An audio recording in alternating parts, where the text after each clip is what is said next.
నేను భారతదేశ పౌరుడిగా మోటారు వాహనాల చట్టంలో పొందుపరిచిన రోడ్డు నియమ నిబంధనలను పాటిస్తానని ఇతరులకు తెలియజేస్తానని, తోటి రోడ్డు వినియోగదారులను గౌరవిస్తానని, రోడ్డు ప్రమాదంలో జరగకుండా నా కర్తవ్యాలను శ్రద్ధతో అంతఃకరణ శుద్ధితో నిర్వహిస్తానని, రోడ్డుపై ప్రయాణించినప్పుడు ట్రాఫిక్ నియమాలను ఉల్లంఘన కానీ ప్రేరేపించడం కానీ లేకుండా ప్రజలందరూ మన రోడ్లపై సురక్షితంగా ప్రయాణం చేయడానికి సహకరిస్తానని దైవ సాక్షిగా ప్రమాణం చేస్తున్నాను. జై. మీ ఇంటెన్షన్ కాదు, మీ సెల్ఫ్ ఇంటెన్షన్ కాదు. ఇన్ టైంలో పోవాలి, ప్యాసింజర్ని కలెక్షన్, ప్యాసింజర్ని అందరిని ఎక్కించుకోవాలి. అలా ఓవర్లుక్లో ఇంటెన్షన్ ఓవర్ యాక్సిడెంట్ చేయాలని చేస్తారా? ఓవర్ ప్రయాణం కావచ్చు, లోడ్ ఇన్ టైంలో మీరు సర్వీస్ చేయాలని, రీచ్ కావాలనే ఉద్దేశం తప్ప మీరు ఎవరిని పబ్లిక్ని యాక్సిడెంట్ చేయాలని ఉండదు. ఉంటుందా మనం? కానీ దాన్ని మీ పర్సనల్ లైఫ్కి ఇంపాక్ట్ అవుతుంది. మీరు ఒక 304 అయినప్పుడు అది ఇప్పుడు రిటర్న్ సర్వీస్లో ఉంటారు. కానీ అది కోర్టు ట్రయల్ వచ్చినప్పుడు మీరు సొంత పైసలు పెట్టుకొని కోర్టు ఎక్కడో ఉంటుంది, మీ ఫ్యామిలీ ఎక్కడో ఉంటుంది. అంటే ఆ రోజు డ్యూటీలో ఉన్నప్పుడు మనం ఒక 10 నిమిషాలు కాన్సన్ట్రేషన్గా ఓపిక్గా, యాక్సిడెంట్లలో మెయిన్ ఒకటండి పేషెన్సీ, టైం. మీరు కరెక్ట్ టైంకు స్పీడ్గా పోయినానికి జాగ్రత్త పోయినానికి పెద్ద వేరియేషన్ ఉండదు, ఒక 10 మినిట్స్. కానీ యాక్సిడెంట్ జరిగితే తప్పిదం చాలా భారీ మూల్యం చెల్లించుకోవాల్సి వస్తుంది. ఇప్పుడు ఉన్న దాంట్లో ఎక్కువ ప్యాసింజర్లని మనం గమ్యస్థానంలో చేసేది ఆర్టీసీ సంస్థ, ప్రభుత్వ సంస్థల్లో పెద్ద సంస్థ. మీ ఒక్కరే కాదండి, మీ కుటుంబం కాదు, మీ వెనక కూర్చున్న 45 కుటుంబాలు మీ మీద ఆధారపడి ఉన్నాయి. ఏ చిన్న తప్పిదం జరిగినా నష్టం అనేది చాలా తీవ్రంగా ఉంటుంది. అందుకనే మీరు చాలా మెంటల్గా హెల్దీగా ఉండాలి.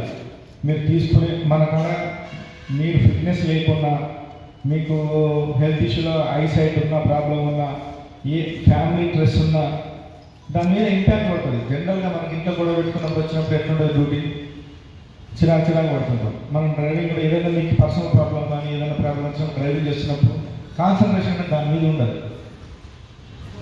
మీరు అలాంటివన్నీ వదులుకొని మీరు డ్యూటీలో ఉండి మీరు వెనక ఉన్న కుటుంబాలకు అందరికి జాగ్రత్త తీసుకోవాలంటే చాలా స్ట్రెస్ అవుతారు. అవన్నీ వదులుకొని మీరు చాలా జాగ్రత్తగా డ్రైవింగ్ చేస్తేనే ఈ ప్రమాదాలు జరగవు.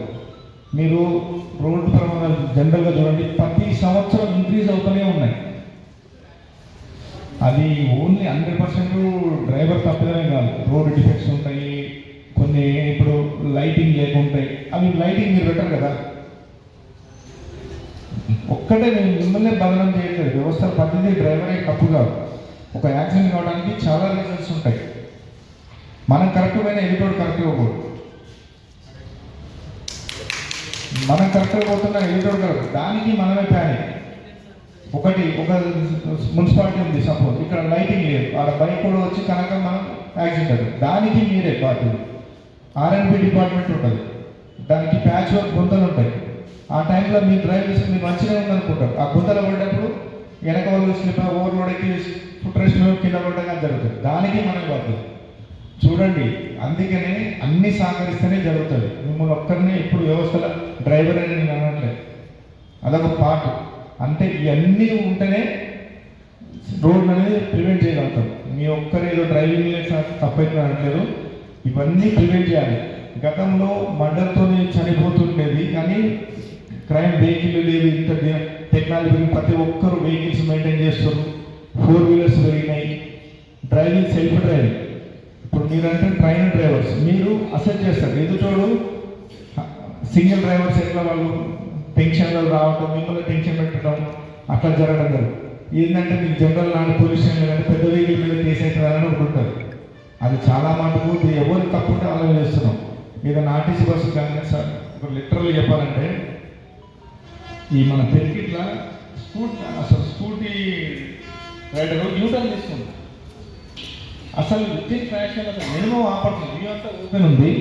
కానీ ఆర్టీసీ డ్రైవర్ ఆ టైంలో ఎవరు ఆపలేదు, కంట్రోల్ చేస్తే బండి అసలు బండి మొత్తం పండి పడుతుంది మన డిపోదే. ఆ రోజు కానీ ఏం చేస్తాం, చనిపోయినకి ఏదో కావాలన్నట్టు డ్రైవర్ మీద కేర్ చేయాల్సి వస్తుంది. ఏంటంటే ఇన్సూరెన్స్ కోసం ఈ ఆర్టీసీ దాంట్లో రాదు, 5 lakhs ఉంది అనుకుంటా యాక్చువల్గా. అది చాలా బాగా అనిపించింది. మీరు కూడా దయచేసి నేను కొన్ని అబ్జర్వ్ చేసి ఏంటంటే, మీరు లాస్ట్ ట్రిప్ ఏంటంటే ఇంటికి పోవాలి ఆతృతతోని, కొద్ది పబ్లిక్ దింపే కాడ కానీ దగ్గరికి వస్తున్నా కొద్ది స్పీడ్ పెంచుకుంటా, కొన్ని క్రౌడ్ ఏరియాలో మున్సిపాలిటీలో కానీ టౌన్లకు బస్ స్టాప్లకు వచ్చినప్పుడు కొద్దిగా పేషెన్సీగా ఉండండి. మీకు ఎన్ని ప్రాబ్లమ్స్ ఉన్నా కానీ ఒక 5 నిమిషాలు జాగ్రత్త చూసుకొని ప్రతిదాన్ని కాన్సన్ట్రేట్. దయచేసి మొబైల్ ఫోన్ మాట్లాడకండి. దయచేసి చెప్తున్నా, ఇంత పెద్ద ఇంపార్టెంట్గా ఉండదు. అవసరం కూడా పక్కగా మాట్లాడు, నువ్వు ఎవ్వరుగా ఉండవు. మనం మాట్లాడే అన్ని ఫోన్లలో అబద్ధాలు. మనకున్న పర్సనల్ పనుల అప్పుడోడో ఎవడో ఇంటికాడ ప్రాబ్లమ్స్ అని చెప్తాడు. అది తర్వాత కూడా చెప్పవచ్చు. నాకు తెలిసి 100లో ఒక ఫోన్ ఇంపార్టెంట్ ఉంటుంది. అనవసరంగా ప్రతి ఒక్కరికి సమాధానం చెప్పాలని మీరు ఫోన్ ఎత్తకండి. 100% మీరు మొబైల్ డ్రైవింగ్ చేయకండి.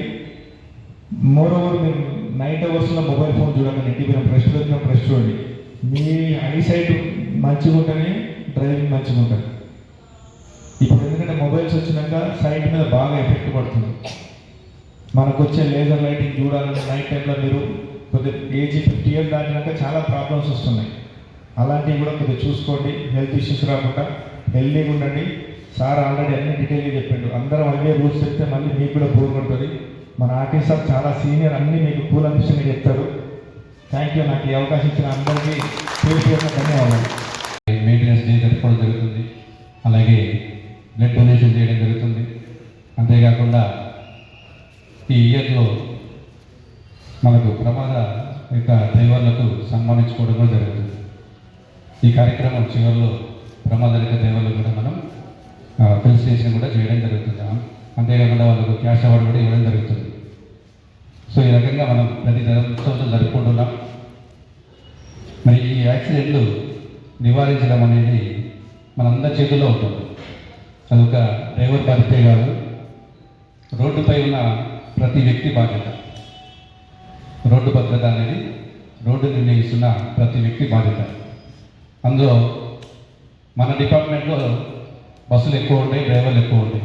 కాబట్టి మన మీద కూడా ఆ బాధ్యత ఉన్నది. మరి యాక్సిడెంట్ అయితే ఏమవుతుంది? మీ అందరికీ తెలుసు, మనందరికీ తెలుసు. మనం రోజుకి ఎన్ని యాక్సిడెంట్ చూస్తూ ఉంటాం. మన డిపార్ట్మెంట్లో కూడా యాక్సిడెంట్ జరుగుతూ ఉంటాయి. సో ఒక యాక్సిడెంట్ జరిగిందంటే ఆ యాక్సిడెంట్ వల్ల ఆ యాక్సిడెంట్లో చనిపోయిన వ్యక్తి ప్రాణం కోల్పోతాడు, అతని కుటుంబం రోడ్డు పైన పడుతుంది. చేసిన డ్రైవరు ఉద్యోగం పోతుంది, అతని కుటుంబం కూడా రోడ్డు మీదకి వచ్చే పరిస్థితి వస్తుంది. అంతేకాకుండా సంస్థ కూడా నష్టం.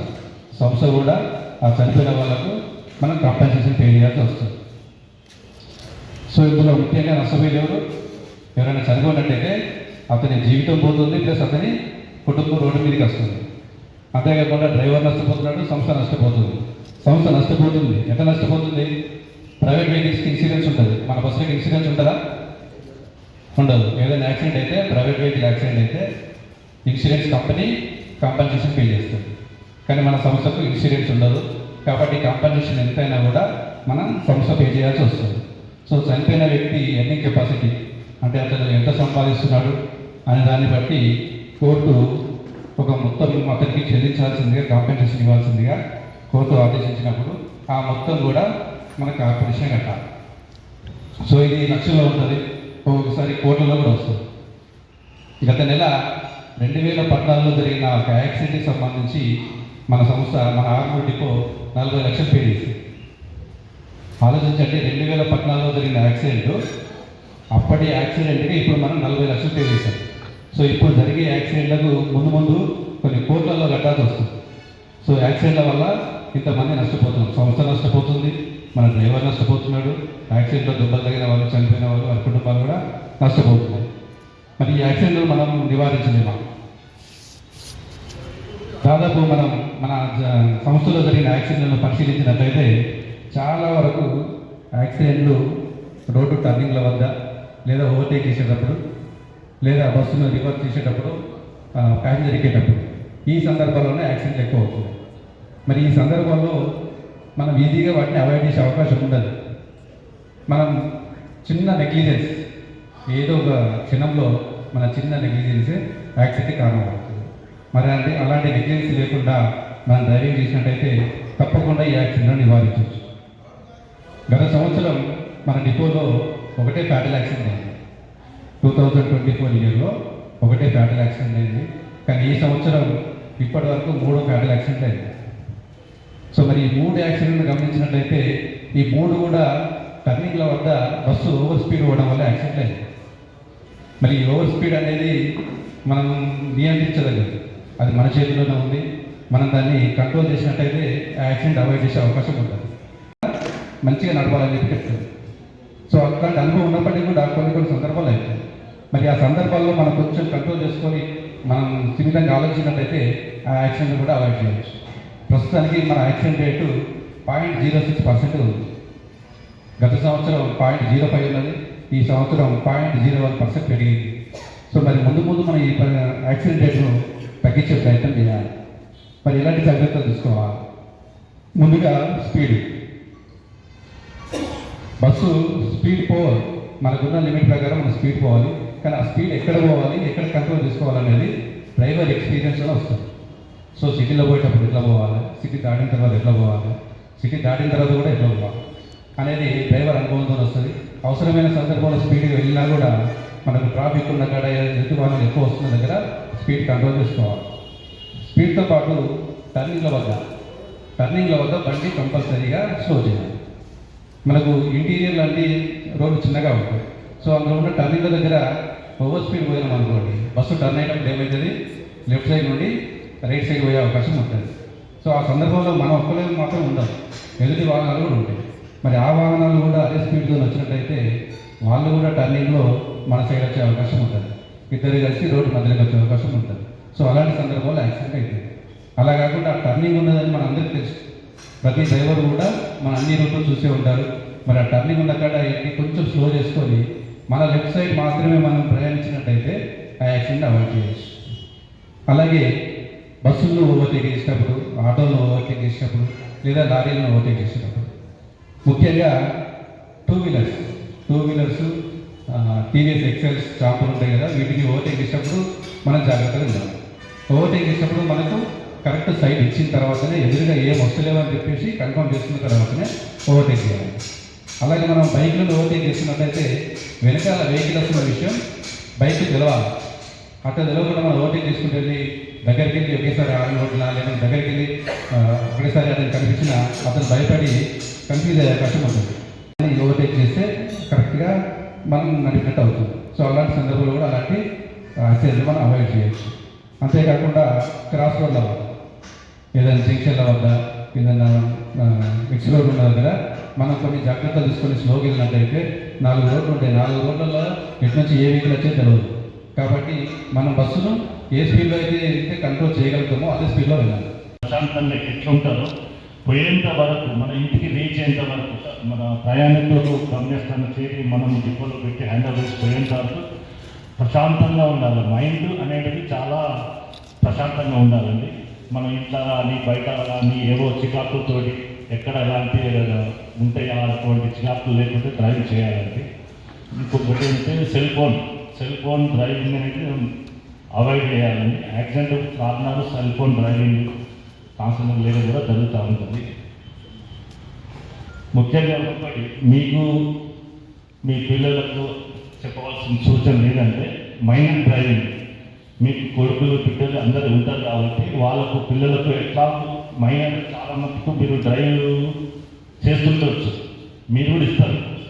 మైనర్ డ్రైవింగ్ చేస్తే అంటే మీ పిల్లలు ఎవరైనా కానీ చేస్తే మైనర్ డ్రైవింగ్ చేస్తే ఏమవుతుందో సార్, ఒక 3 సంవత్సరాల వరకు మీ ఎవరైతే వెహికల్ ఇచ్చారో ఓనర్స్ కానీ గార్డియన్స్ కానీ వాళ్ళకు ఒక 3 సంవత్సరాలు శిక్ష ఉంటుంది. అంటే మైనర్ డ్రైవ్ చేసి ఏదైనా జరిగిన పట్టుబడిన అర్థమైందా. మళ్ళా అతను 25,000 వరకు పెనాల్టీ కూడా ఉంటుంది. 25,000 వరకు పెనాల్టీ ప్లస్ అతనికి 25 సంవత్సరాలు నిండేంత వరకు లైసెన్స్ ఇవ్వబడదు. 25 సంవత్సరాలు నిండిన తర్వాత లైసెన్స్ ఎలిజిబుల్ అవుతుంది. యాక్చువల్గా 18 సంవత్సరాలు నిండితే లైసెన్స్ వస్తుంది కదా, కానీ మైనర్గా డ్రైవ్ చేసి పట్టుబడితే 18 సంవత్సరాల నుంచి 20 సంవత్సరాలకు లైసెన్స్ ఇవ్వబడదు. 20 సంవత్సరాలు నిండిన తర్వాత లైసెన్స్ ఎలిజిబిలిటీ వస్తుంది. అది ఒకటి చాలా పెద్ద తోపదు. మళ్ళీ వెహికల్, దాని యొక్క వెహికల్ ఆర్సీ కూడా క్యాన్సిల్ అవుతుంది. వెహికల్ ఆర్సీ 1 ఇయర్ క్యాన్సిల్ అయిందంటే అది వెహికల్ ఇన్వాలిడ్, రోడ్డు మీద తీయడానికి లేదు, ఇంట్లో పెట్టుకోవాల్సింది. మైనర్ డ్రైవింగ్ వల్ల ఇన్ని నష్టాలు అవుతాయి. అందుకని మీరు ఎట్టి పరిస్థితుల్లో మైనర్కి డ్రైవింగ్ చేయకండి. 18 సంవత్సరాలు నిండిన వెంటనే అతనికి డ్రైవింగ్ వస్తే నేర్పించి లైసెన్స్ పొందిన తర్వాత మీ కొడుకులకు, బిడ్డలకు, వాళ్ళకి ఎవరికైనా పిల్లలకి ఇవ్వాలి. ఇంకా ఏం గారు చేయగల సూచన ప్రకారం మీరు డ్రైవింగ్ చేసేటప్పుడు టర్నింగ్లో కానీ ఓవర్టేకింగ్ కానీ చేసేటప్పుడు నైట్ ఇప్పుడు వింటర్ సీజన్ కాబట్టి చాలా ఎదుటి వెహికల్ వచ్చే వెహికల్స్, పోయే వెహికల్స్ ఏం కనబడదు కాబట్టి ఫాగ్ లైట్స్ కానీ టిప్పర్ కొట్టి చాలా జాగ్రత్తగా డిస్టెన్స్ మెయింటైన్ చేసి మీరు డ్రైవ్ చేయాలని కోరుతున్నాను. అయినా కూడా పెద్దవాళ్ళదే ఉంటుంది.